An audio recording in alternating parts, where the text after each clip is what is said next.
सीमत जुर्अतो हिम्मत का है इजहार, सीधी बात रिवायात सहाफत का अलंबरदार, सीधी बात। नाज़रीन गिरामी, अस्सलामु अलैकुम रहमतुल्लाहि व बरकातुहू। सीधी बात के ताज़ा तरीन प्राइम टाइम में आप लोगों का इस्तकबाल है।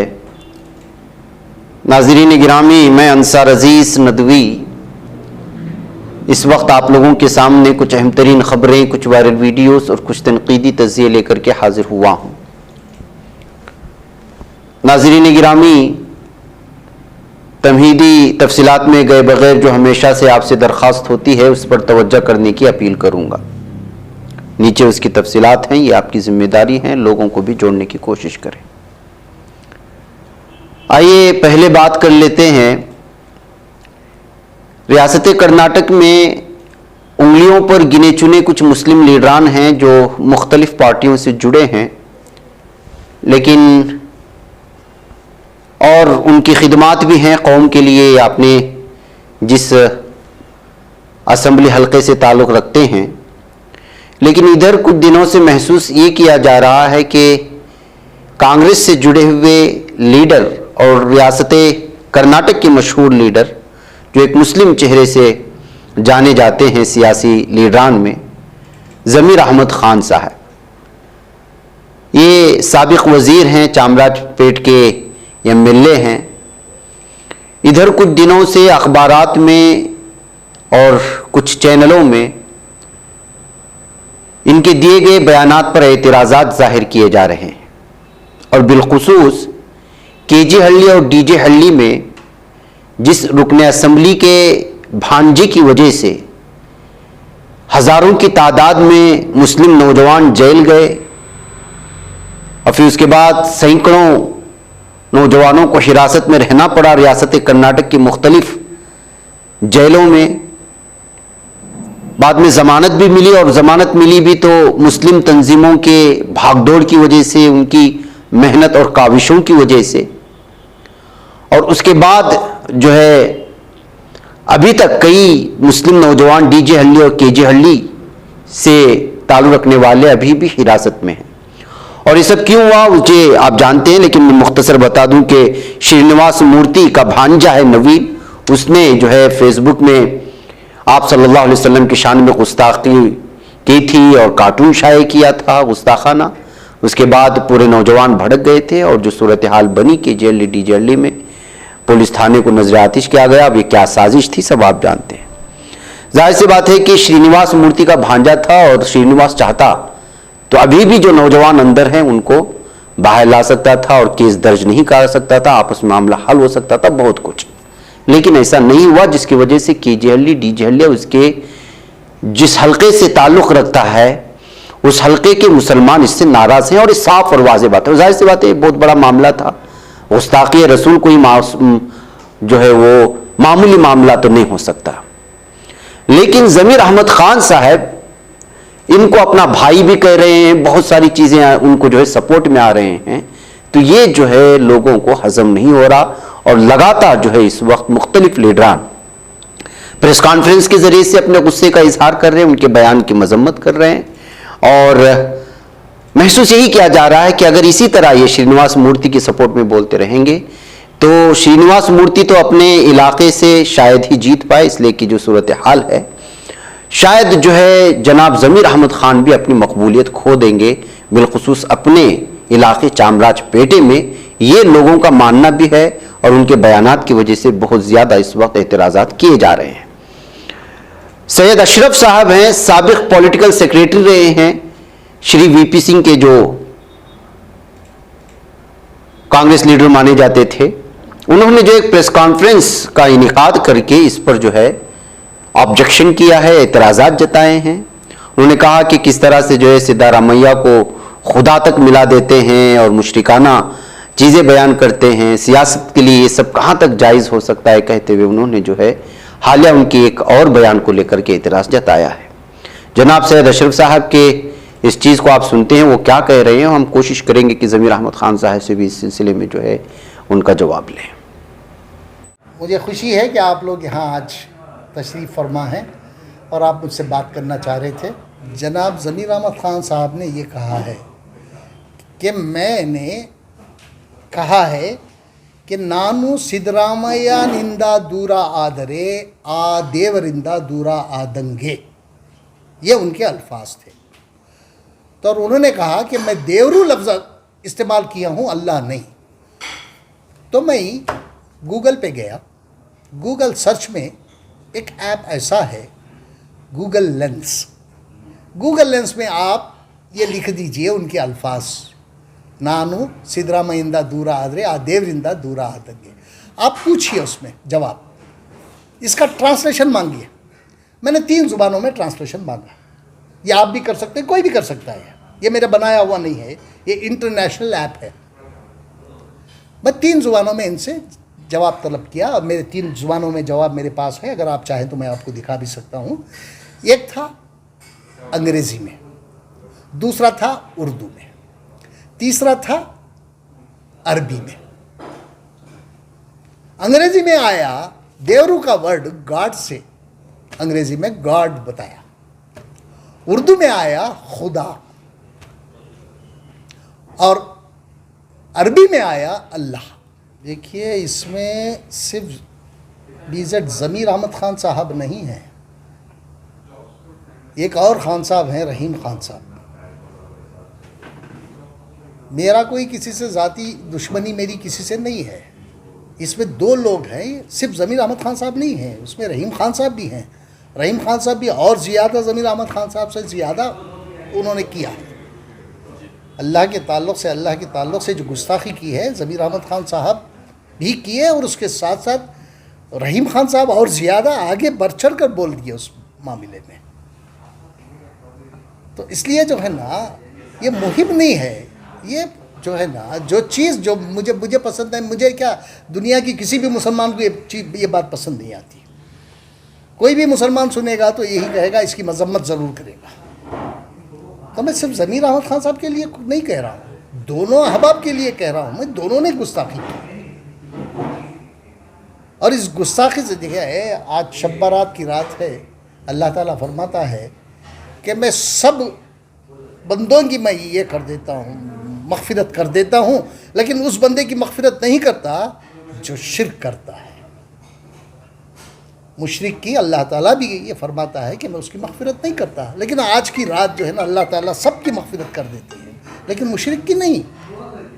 अल्लाह के साथ किसी और कुछ का शुमार करना, अल्लाह के साथ किसी और कुछ शरीक करना, ये मुशरिकों का काम है। शहर के डीजे इलाके में तो उस हवाले से भी एक नया बयान सामने आया है। उन्होंने वहाँ के रुकने असम्बली, जिसने उस मामले में पुष्पनाही की है उस मुजरिम की, तो उस हवाले से कल उन्होंने कहा था कि ये मेरा अपना छोटा भाई है, और ऐसे हंगामे, बहुत छोटे हंगामे हैं, एक छोटा हादिसा है, इस तरह करार दिया है उस मामले को भी। तो इस सिलसिले में क्या कहना है?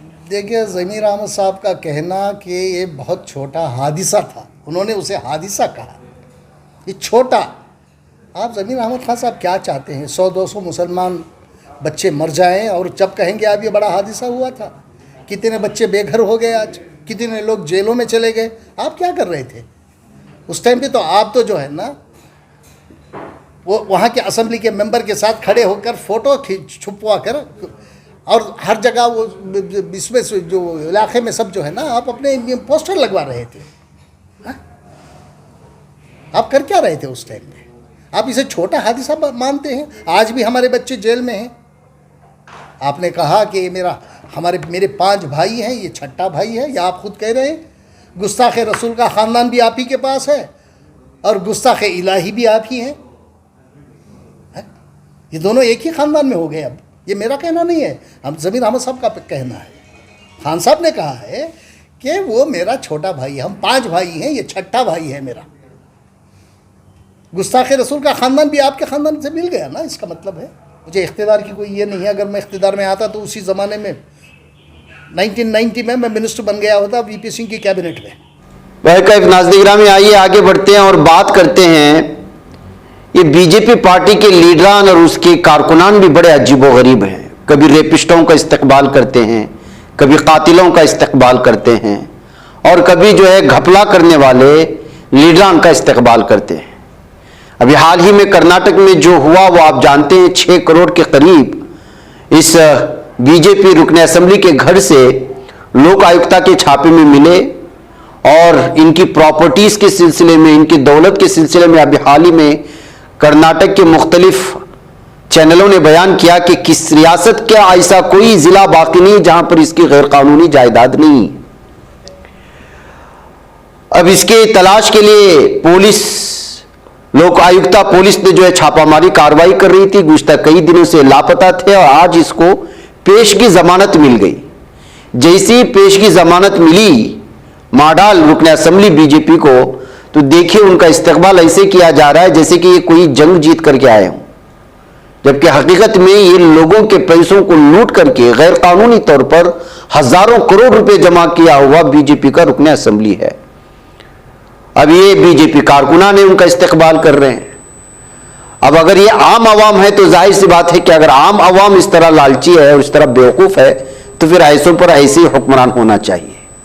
नहीं, पैसे देकर के कारकुनान बीजेपी की जानिब से बुलाए गए हैं तो जाहिर सी बात है कि अब लोग ही इनको जवाब देंगे कि जो है किस तरह गैर कानूनी जायदाद जमा करके बीजेपी ने जिस लीडर का इस्तेकबाल किया, आइंदा उसको किस तरह से जो है वो सीट से उतार भी सकते हैं।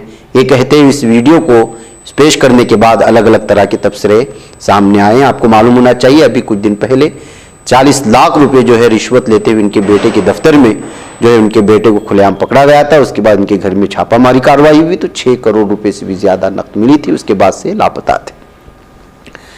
नाज़रीन, तुर्किया के आलमी शोहरत याफ्ता शेफ बुर्राक वो अपनी हैवानियत से बाज नहीं आते। आज एक फिलिस्तीनी फैमिली पर जो है बुरी तरह से अटैक किया गया, और यह अटैक हुआ है गासिब यहूदियों की जानिब से, इस्राएली सेटलर्स की जानिब से, और उन्होंने हुवारा में उन पर ओपन फायरिंग कर दी जिसकी वजह से वो जो है जख्मी हो गए, लेकिन बाल बाल बच गए। बुरी तरह से उनके कार पर हमला किया गया था। ये आप मंजर देख सकते हैं। ये सूरत हाल है नाज़रीन गिरामी। फिलिस्तीनियों पर चलना फिरना, किसी जगह से गुजरना बड़ा मुश्किल हो गया है। एक तरफ जालिम फौज है तो दूसरी जानिब जो है जालिम यहूदी हैं जो तनतनाते गैर कानूनी हथियारों के साथ घूमते हैं और निहत्ते फिलिस्तीनियों पर हमला करके अपनी मर्दांगी जाहिर करने की कोशिश करते हैं, जबकि वो दुनिया के सबसे बुज़दिल तरीन कौम है यहूदियों की। नाज़रीन गिरामी, आइए बढ़ते हैं और बात करते हैं कि एक तस्वीर इस वक्त आप देख रहे हैं। ये तस्वीर देख लीजिएगा कि किस तरह से अपने कुर्सी पर एक शख्स सो रहा है। ये कोई मामूली शख्स नहीं है, ये डॉक्टर है और पेशे के दरमियान में, अपनी ड्यूटी के दरमियान में ही आराम से शराब पी लिया और अपनी ही कुर्सी पर आराम कर रहा है।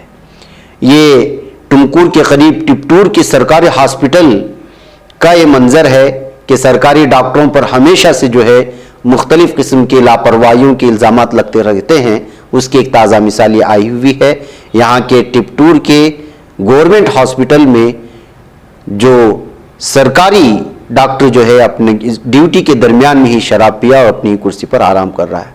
अब सोचिए कि किस तरह से जो है टेबल पर पैर रख करके बड़े आराम से जो सो रहा है, और ये जो है सरकारी नौकर हैं। अगर अचानक कोई बीमार शख्स पहुंच गया, इमरजेंसी कोई आ गई और ये नशे की हालत में रहा, सोचिए कि जो है पेशेंट का क्या हाल होगा। इधर नाज़रीन गिरामी, खबर आ रही है कि शिमला जिले के रामपुर में एक हिंदू मंदिर के अहाते में एक मुस्लिम जोड़ी की शादी इस्लामी रसूमात के मुताबिक हुई, जिसकी वजह से यह शादी सुर्खियों में आई। शादी विश्व हिंदू परिषद के जेर इंतजाम ठाकर सत्यानारायण मंदिर के अहाते में हुई है। मुस्लिम और हिंदू बरादरियों के लोग यहां जमा हुए थे और मंदिर में मुस्लिम जोड़ी की शादी की तकरीब का मुशाहिदा किया गया। अब इसमें दो बातें हैं। एक तो यह है कि शादी विश्व हिंदू परिषद के जेर इंतजाम ठाकर सत्यानारायण मंदिर के अहाते में हुई, एक बात यह है। और दूसरी बात यह है कि ये जो कॉम्प्लेक्स बताया जा रहा है, सत्यानारायण मंदिर का जो कॉम्प्लेक्स है, वो खुद विश्व हिंदू परिषद और आरएसएस संघ का जिली दफ्तर भी यहीं पर मौजूद है। उसी के सामने मौलवी, गवाह और एक वकील की मौजूदगी में ये निकाह की तकरीब मुनाकिद होने की वजह से अलग अलग तबसरों के साथ ये खबर शाये की गई, NDTV ने भी इसको अहमियत दी है। अब ये मजहबी समाज को मजहबी हांगी का पैगाम देने के लिए है या फिर इसके पीछे कोई और साजिश है, ये आने वाले दिनों में पता चल जाएगा। समाजवादी पार्टी के सीनियर रहनुमा राम गोपाल यादव MP ने मंगल को 7 मार्च को दावा किया कि गैंगस्टर से सियासतदान बने अतीक अहमद के 2 बेटों में से किसी एक को 2 या 1 दिन में मार दिया जाएगा। ये कहते हुए उन्होंने हलचल मचा दी है। सहाफियों से बात करते हुए राम गोपाल यादव ने कहा कि पुलिस उमेशपाल कत्ल केस के असल मुजरिमों को तलाश करने में नाकाम है, इस वजह से किसी और को वो निशाना बना रही है। रामगोपाल यादव ने यह भी कहा कि जबकि आईन हर शख्स को जिंदगी का बुनियादी हक देता है, आप किसी की जान नहीं ले सकते, कानून के अलावा कोई रास्ता नहीं। उन्होंने भी कहा कि अगर पुलिस से बराह रास्त मुकाबला हो तो इसमें किसी को मारा जा सकता है, लेकिन अगर पुलिस उन्हें पकड़ ले तो इनकाउंटर काबिल सजा जुर्म नहीं है। तो नाज़रीन गिरामी, इस तरह से जो है अतीक अहमद के 2 बेटों में से किसी एक बेटे का इनकाउंटर किया जा सकता है, मार दिया जाता है। ये बात राम गोपाल यादव के जरिए से किए जाने के बाद हलचल मची हुई है कि क्या यूपी की पुलिस जबरन कत्ल कर रही है और उसका नाम इनकाउंटर दिया जा रहा है। इस पर तबसरे शुरू हो चुके हैं। उधर कांग्रेस लीडर राहुल गांधी ने बर्तानिया में RSS, बीजेपी और मोदी हुकूमत पर हमला अपना जारी रखा हुआ है। लंदन के थिंक टैंक चैथम हाउस में राहुल ने कहा कि RSS एक फासिस्ट तंजीम है और ये इख्वानुल मुस्लिमीन की तर्ज पर है। उन्होंने कहा कि भारत में जमहूरियत बचाने की लड़ाई पूरी तरह बदल चुकी है। उसकी वजह RSS नामी तंजीम एक बुनियाद परस्त और फाशिस्ट तंजीम है जिसने बुनियादी तौर पर तकरीबन तमाम हिंदुस्तानी इदारों पर कब्जा कर लिया। राहुल गांधी ने भी कहा कि उसने मुझे हिलाकर रख दिया कि वह हमारे मुल्क के मुख्तलिफ इदारों पर कब्जा करने में कितने कामयाब रहे हैं। प्रेस, अदलिया, पार्लियामेंट और इलेक्शन कमीशन सभी किसी न किसी शक्ल में खतरे और कंट्रोल में हैं। राहुल ने 6 मार्च को चैथम हाउस लंदन में कहा कि मैं बीजेपी को कोई नहीं हरा सकता, बयानिया पर यकीन नहीं रखता। कांग्रेस पार्टी एक आइडिया है, हमने मुल्क पर बीजेपी से कई साल हुकूमत की है, बीजेपी को कोई नहीं हरा सकता, मीडिया की बनाई हुई कहानी है, बीजेपी हमेशा इख्तिदार में रहने वाली नहीं। कांग्रेस लीडर ने भी कहा कि हिंदुस्तान की देहातों और शहरों के साथ बातचीत का अमल टूट गया है। ये गुफ्तगू आईनी इदारों, पार्लियामेंट के जरिए होती थी, लेकिन सारे ताने बाने बिखर चुके हैं। पैगम्बर नाज़रीन गिरामी, राहुल गांधी का RSS को इख्वानुल मुस्लिमीन से जोड़ करके देखने की इस बयान को लेकर के भी जो है इस वक्त उनकी इस बयान के इस हवाले से भी तनकीद करने की कोशिश हो रही है। उधर दाएं बाजू की वेबसाइट OP इंडिया की CEO राहुल रोशन और उसके एडिटर नूपुर जे शर्मा के खिलाफ फेक न्यूज फैलाने, तमिलनाडु में तारिकीन वतन मजदूरों में खौफ और डर का एहसास पैदा करने का मुकदमा दर्ज कर लिया गया है। पुलिस की एक रिलीज के मुताबिक आवाडी के त्रिवेन्नूर पुलिस स्टेशन ने DMK के IT विंग के रुकन सूर्य प्रकाश की शिकायत पर एक मुकदमा दर्ज किया, जिसमें वेबसाइट के CEO और एडिटर के खिलाफ कार्रवाई का मुतालबा किया गया। नाज़रीन में आपको मालूम होना चाहिए कि सबसे पहले तमिलनाडु से जो डर और खौफ की वीडियो जो वायरल हुई है, उसके बाद जो न्यूज आई उसमें सबसे पहले OP इंडिया ही था जो इसकी सिलसिले में जो है खबरें शाये कर रहा था। शिकायत कुनंदा ने कहा है कि हिंदुत्व प्रोपेगेंडा वेबसाइट की फेक न्यूज के लिंक्स ट्विटर समेत मुख्तलिफ सोशल मीडिया पर बड़े पैमाने पर गर्दिश कर रहे हैं। कहा कि इस अवाम अमन में खलल पड़ सकता है। यह मामला उस वक्त सामने आया जब फैक्ट चेक करने वाले मारूफ सहाफी मोहम्मद जुबैर ने जनूबी रियासत में तारिकीन वतन मजदूरों पर हमले के बारे में अफवाहें फैलाने वाले OP इंडिया समेत कई हिंदुत्व हैंडल्स पर तनकीद की थी और उन्होंने उन तमाम चीजों के हकाइक सामने ला करके रख दिया था। 2 दिन पहले तमिलनाडु पुलिस ने भारतीय जनता पार्टी के रियासती सरबराह अन्नामलई के खिलाफ तशद्दुद भड़काने और ग्रुपों के दरमियान दुश्मनी को फरोग देने के इल्जाम में मुकदमा दर्ज किया, जब उसने शिमाली हिंदुस्तान से आने वाले तारिकीन वतन मजदूरों के बारे में रियासती हुकूमत के खिलाफ झूठा प्रोपेगेंडा फैलाया। CCB ने ताज़ीराती हिंद की 4 दफा 153B, 5051A और 153A1 और 505C के तहत मुख्तलिफ ग्रोहों के दरमियान मजहब, जात और जबान की बुनियाद पर बदअमनी, दुश्मनी या नफरत को फरोग देने का मुकदमा दर्ज कर लिया है।